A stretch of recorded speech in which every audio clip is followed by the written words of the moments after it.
Doctor Rajkumar ಭಾರತೀಯ ಚಿತ್ರರಂಗದ ಮೇರು ಪ್ರತಿಭೆ, ಅಪ್ಪಟ ರಂಗ ಕಲಾವಿದ, ಎಲ್ಲ ಪಾತ್ರಗಳಿಗೂ ಜೀವ ತುಂಬಿ ಸೈ ಎನಿಸಿಕೊಂಡವ, ಮಾನವೀಯತೆಯ ಪ್ರತೀಕ. ಮಾನವನಾಗುವೆಯ ಇಲ್ಲ ದಾನವನಾಗುವೆಯ, ನೀ ಮಾನವ ಕುಲಕ್ಕೆ ಮುಳ್ಳಾಗುವೆಯ.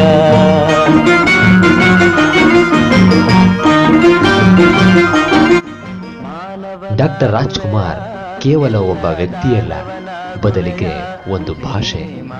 ಕನ್ನಡ ಚಿತ್ರರಂಗಕ್ಕೆ ಹೊಸ ಭಾಷೆ ಬರೆದ ಬಾದ್ಶಾ. ರಾಜ್ಕುಮಾರ್ ಎಂದೂ ಯಾರೊಂದಿಗೂ ಅಸಭ್ಯವಾಗಿ ನಡೆದುಕೊಂಡವರಲ್ಲ. ಚಿತ್ರರಂಗದಲ್ಲಿ ಎಲ್ಲರೂ ಸಮಾನವಾಗಿ ಬೆಳೆಯಬೇಕೆಂಬ ಕನಸು ಹೊತ್ತಿದ್ದವರು. ಡಾಕ್ಟರ್ ರಾಜ್ ಅಭಿನಯಿಸದ ಪಾತ್ರಗಳಿಲ್ಲ. ಭಕ್ತ ಕನಕದಾಸ, ಕುಂಭಾರ, ಮಯೂರವರ್ಮ, ಬಬ್ರುವಾಹನ, ಹಿರಣ್ಯಾಕ್ಷ, ಬಾಲಾಜಿಯಾಗಿ, ಆಧುನಿಕತೆಗೆ ಹೋಗುಡುವಂತೆ ಜೇಮ್ಸ್ ಬಾಂಡ್ ಆಗಿ, ವಕೀಲ ವೃತ್ತಿಯಲ್ಲಿ ಮತ್ತೆ ಮಿಲಿಟರಿ ಮ್ಯಾನ್ ಆಗಿ ಕಾಣಿಸ್ಕೊಂಡಿದ್ರು.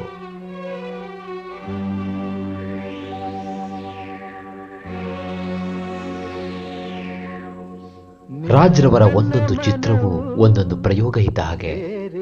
ಅವರ ಭಾಗ್ಯವಂತರು ಚಿತ್ರದ ಅಭಿನಯ ಇಂದಿಗೂ ಎಂದಿಗೂ ಮರೆಯಲಾಗುವುದಿಲ್ಲ. ಆಡಿತು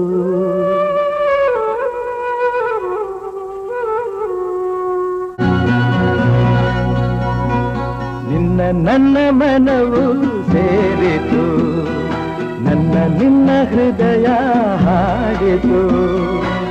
ರಾಗವು ಒಂದೇ, ಭಾವ ಒಂದೇ, ಜೀವ ಒಂದಾಯಿತು,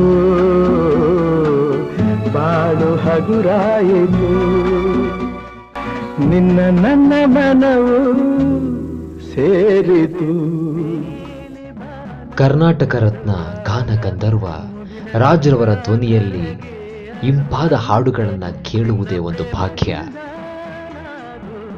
ಕನ್ನಡಿಗರ ಹೃದಯ ಸಿಂಹಾಸನಾಧೀಶ, ರಸಿಕರ ರಾಜ ಡಾಕ್ಟರ್ ರಾಜ್.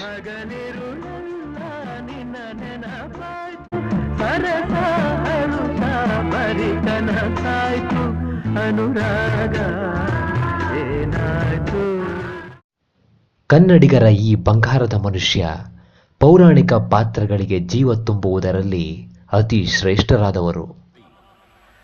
ಅತಳ ಬಿತಳ ಸುತಳ ರಸಾತಳ ತಳಾತಳ ಮಹಾತಳ ಪಾತಾಳಗಳನ್ನು ಪಾದದಡಿಯಲ್ಲಿ ತುಳಿದಿಟ್ಟ ಪರಾಕ್ರಮಶಾಲಿ. ಅಡಿಯಿಟ್ಟರೆ ಬೆರೆಯುವುದು ಭೂಮಿ, ತಲೆ ಎತ್ತಲು ಬೆಚ್ಚುವುದು ಭಾನು, ಕೈ ಎತ್ತಲು ನಡುಗುವುದು ಸೃಷ್ಟಿ. ಚತುರ್ಮುಖನ ಸೃಷ್ಟಿಯೇ ನನ್ನ ಆಜ್ಞೆಯನ್ನು ಪಾಲಿಸುತ್ತಿರುವಾಗ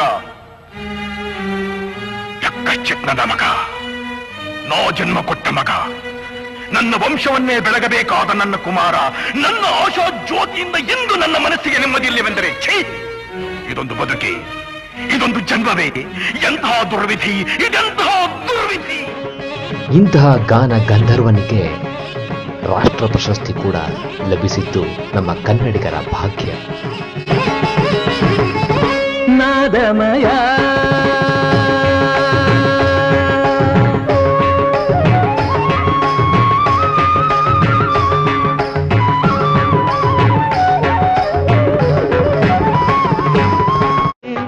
ನಾನಿರುವುದೇ ನಿಮಗಾಗಿ,